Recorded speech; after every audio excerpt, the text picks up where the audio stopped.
女人明明只是夜店里的卖淫女，可摇身一变却成了当地有名的大毒枭。为了能成功与境外的毒贩完成交易，她居然不惜花10万块请了一个替身，而自己则扮演成了对方的手下。乌鸦，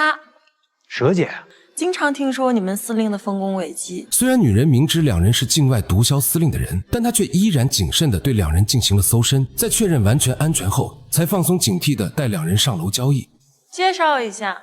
这位是孟先生。警方卧底韩风，本以为这次终于见到了幕后老板，可结果当警方通过微型摄像头传出来的视频分析，发现女人居然只是一个有案底的卖淫女，而且这个所谓的孟老板却只是一个欠了很多高利贷的赌鬼。然而让韩风感到疑惑的是，明明只是2个小人物，居然直接拿出了20公斤他们正在追查的新型毒品。为了能调出幕后真正的大佬，于是他当即便做了一个违背祖宗的决定。他趁对方手下数钱之际，提出了想要长期合作的想法，但前提条件便是要跟制毒师见一面，确认他们的出货能力。那600万只是前菜，我们后面需要的量是非常巨大。你想赚钱的话，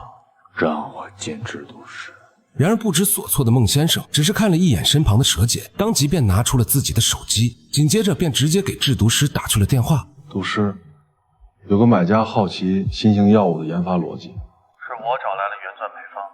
重新研究后找可替代的原料尝试才研发出来的。虽然制毒师的这番话确实没露什么破绽，但外面的齐思哲却研究了原钻多年，所以便立马就听出了其中的端倪。因为根据之前几起命案现场的原钻，他们分析后发现，这些毒品的分子式一直在变化，根本就不是找到了替代品的原料，而是一种还没研制好的试验品，所以他断定对方肯定还有所隐瞒。闻言，韩风当即便做了一个违背祖宗的决定，紧接着他便直接按下了撤退的按钮。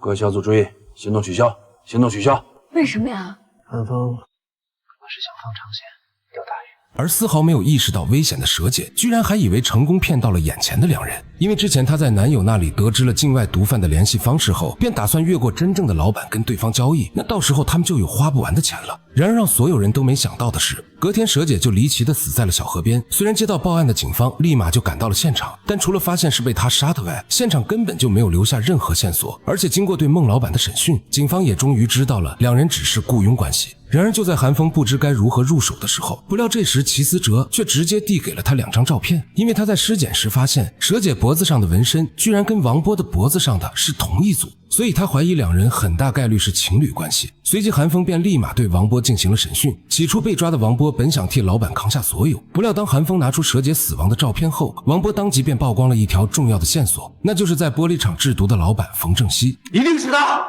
王波不仅直接说出了冯正熙要杀蛇姐的理由，而且还说出了冯正熙制毒工厂的位置。随后警方便立刻对玻璃厂进行了摸排，在确认王波说的确实属实后，警方便立马出动展开了抓捕行动。不料他们刚一进到厂区，屋内便立马就响起了警报。冯正熙见状立马让手下的人冲出去拖延时间，而他自己则拿着钱准备跑路。等韩风带人冲进来的时候，看着地上满地的钞票，便知道冯正熙可能已经逃了。然而就在他以为这次任务失败的时候，不料竟无意间在地上发现了一条拖痕。而他好奇地将原料桶拿开后，震惊地发现这里居然是一个暗门，而且里面似乎就是冯正熙的制毒工厂。团队，